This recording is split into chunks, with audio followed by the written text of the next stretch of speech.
Hi, I'm Tony Northrup, and for my Photoshop video training series, I'm going to talk about image size, canvas size, and DPI, or PPI even. What this will allow you to do is to resize your image. For example, to make a perfect 8x10 print instead of the usual kind of 8x12 perspective that you get. It will also allow you to prepare your pictures to be printed at a particular DPI, because it's common that a designer will ask a photographer for something at 300 DPI usually. So I'll show you how to do that sort of cropping and to make your picture perfect, and sometimes even to make up for mistakes that you might have made in shooting when you might have cropped tighter than you should have. Let's jump right into Photoshop. And it's such a common scenario that we need to crop to 8x10 that's what I'll start out by doing.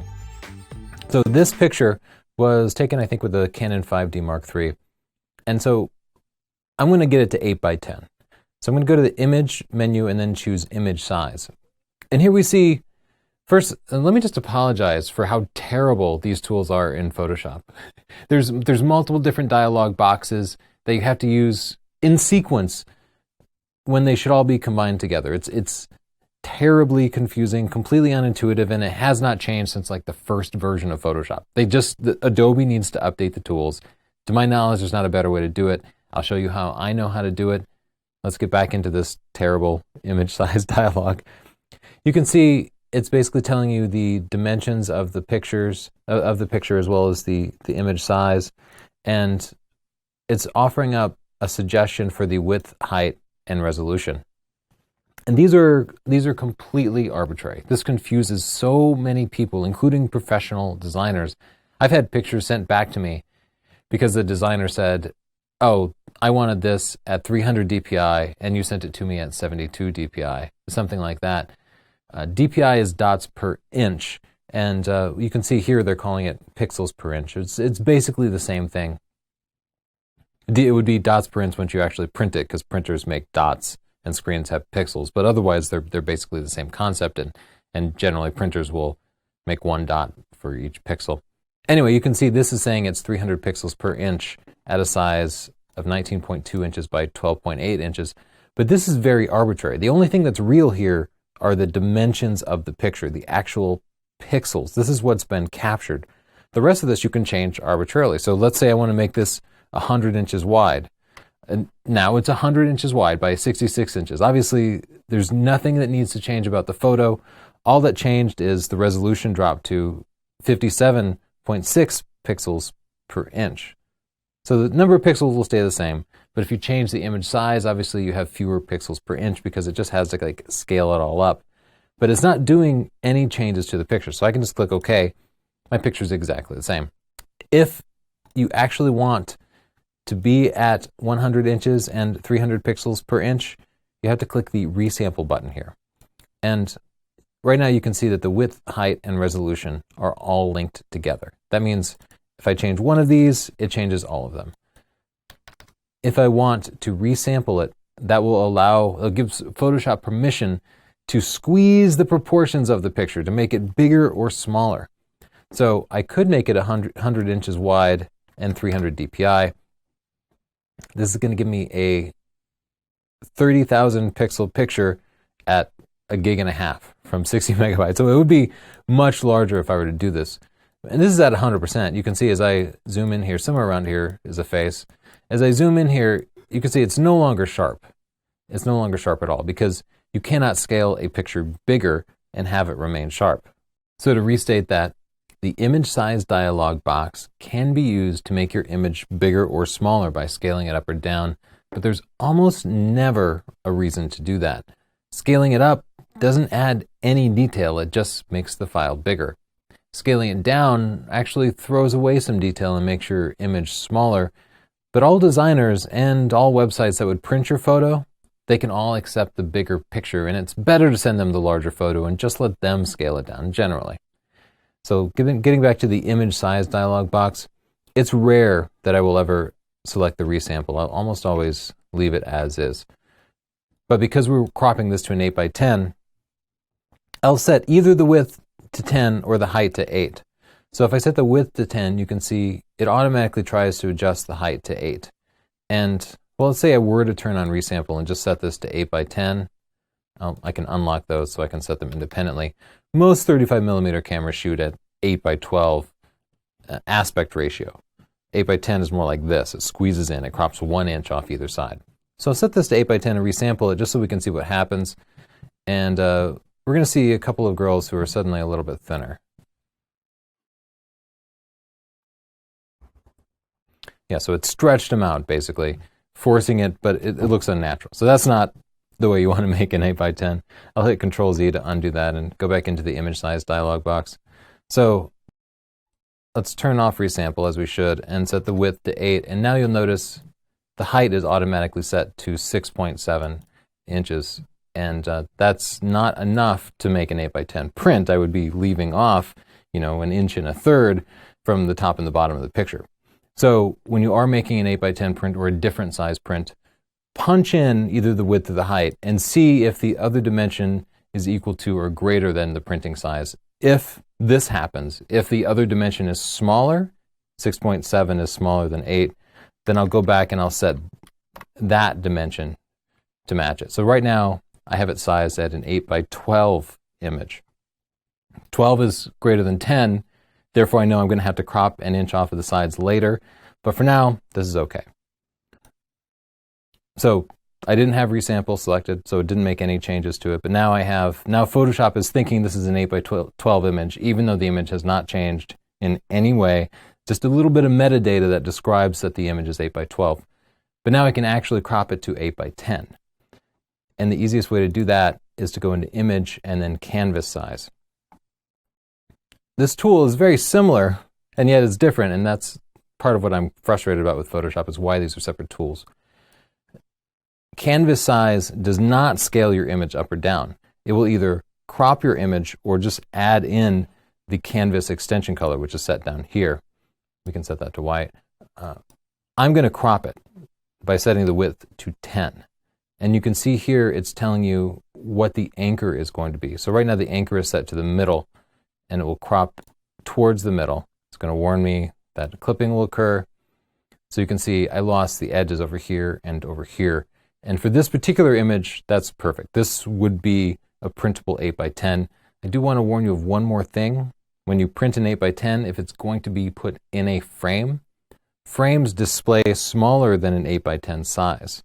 So your picture will have to overlap the edges of the frame by probably a half an inch on all sides. So you actually need even more room because the frame is going to cover up part of your 8:10 picture. If you're doing like a frameless print, like an acrylic print or something like that, then you might not need that extra space. But it's another good reason to always shoot a little bit wider than you need. So I'm going to hit Control-Z to undo that. So let's go back to canvas size and let's crop it to 8:10, but this time let's select the left anchor here just so you can see what happens. This time you can see it cut everything off of the right side because I'd anchored it over to the left. Once again, I'll undo that. Let's set these to something small and I'll anchor it at the bottom. Just so now you'll see that there'll be a 3 inch by 3 inch cube here at the bottom with everything from the top and sides all just removed. So undo that one more time. Let's go ahead and make this an 8:10 once again. I will also show you the relative checkbox here. The relative checkbox, when it's selected, instructs Photoshop to remove a certain amount of inches or pixels or percent. If you wanted to remove 50% from the width of this picture, you could do that using the relative checkbox here. So selecting that.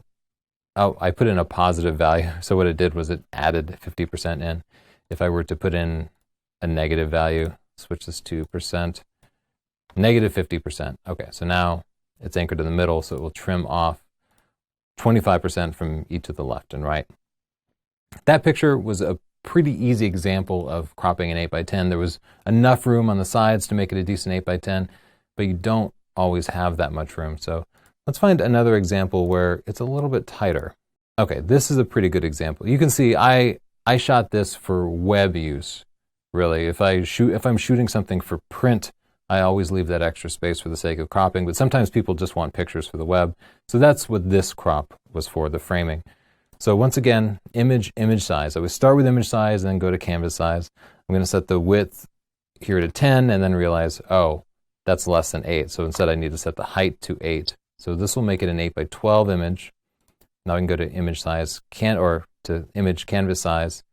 We'll turn off relative here and make this 8 by 10. It'll crop in 1 inch from both sides. But now you can see this crop starts to get a little bit uncomfortable. And this can be avoided. What you can do instead is go to image canvas size. I'm sorry, I'll go back to image size. And instead of setting it based on the shorter dimension, I'll actually set it to the width to 10, and that will make the height not tall enough for an 8 by 10 picture, but we'll fix that in just a bit. So it's at 10 by 6.7 right now. I'll click OK. And, just for the sake of example, we can pull up the ruler here. So now we can see 10 inches by like 6 2/3. So now when I go to image canvas size, I'm going to set the height here to 8. And I'm kind of close to that guy's head, so I'm going to anchor this at the bottom. And what this is going to do is it's going to add space above it. So I'll click OK here, and the background color was set to white. So now I have an 8 by 10 image, but I happen to have this big white space at the top. But notice I haven't had to crop off the left and right side. Really useful. What I can do now is pull up my selection tool here and select this space at the top and try to fill this in. It's better to shoot wide and not have to try to manufacture a background out of nothing. This is just a last resort trick that I have. So I'll go to Edit and then Fill. Content Aware is selected here, so I'll click OK.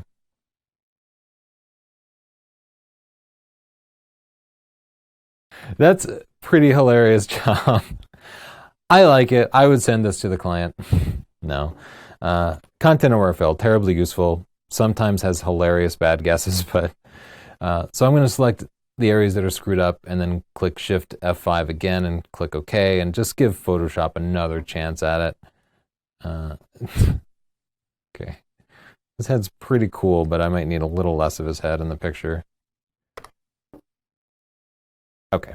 We're getting closer, right? It's starting to look more natural.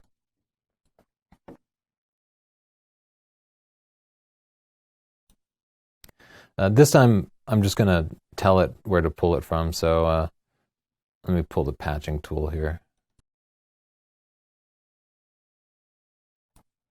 Select the patch tool, and then I can just drag it over here.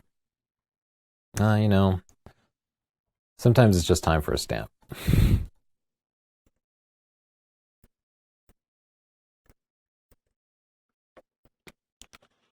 But in a nutshell, what I'm doing is I'm just cloning a new part of the picture in. I'm just making it up because I screwed up and I didn't shoot wide enough, and it just kind of happens, and a little bit of trial and error can usually do it.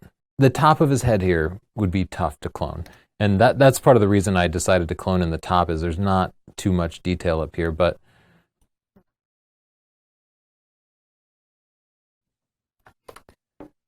so cloning the top of his head is difficult, but he has other parts of his hair here. Like I can probably use the top of his head from here and clone it over there. So there's many different ways to do this. The way I'm going to do it is by duplicating the background layer. And I'm only going to use part of the top of his head here. So I'm just going to set the opacity low. And now I'm going to hit Control A to select everything and then Control T to do a transform. I'll zoom back some here, and I'm just going to rotate the whole thing around. Okay, that's pretty good. Let's see. So what I'm doing now is I need to rotate his head in order to properly clone him a new top of the head. I feel like a weird surgeon.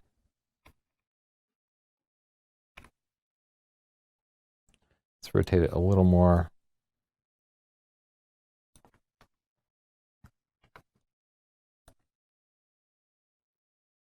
I'm just going to get that lined up as good as I can.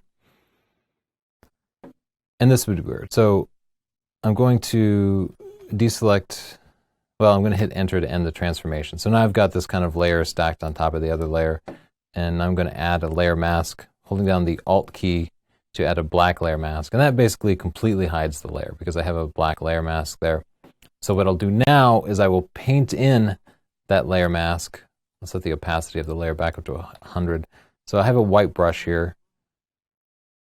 Select the brush, make this way smaller.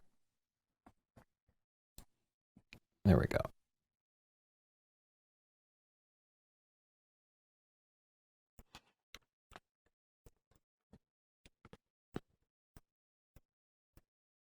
Need a little bit of a harder edge here to get these edges good.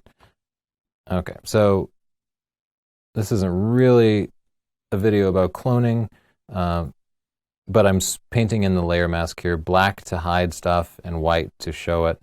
And this is actually looking pretty good.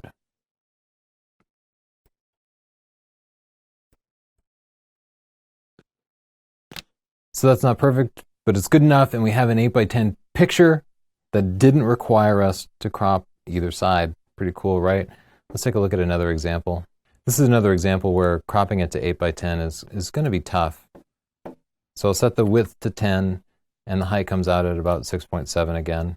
And now if I go to image, canvas size, and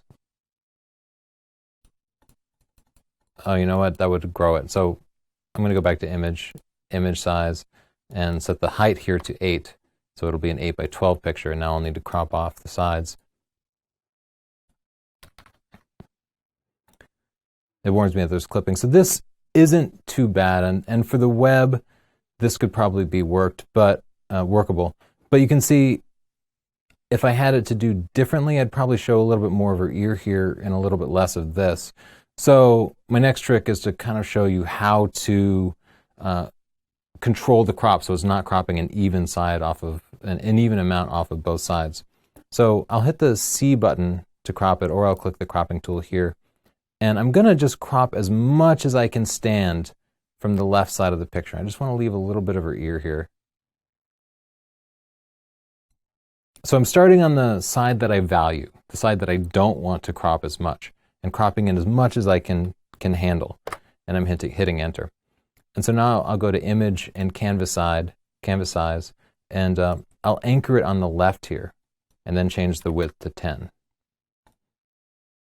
And when I click proceed, Photoshop will crop everything else as necessary from the right side. So this just gives you a little more control over an 8x10 crop, allowing you to precisely position it on the left or the right side as necessary.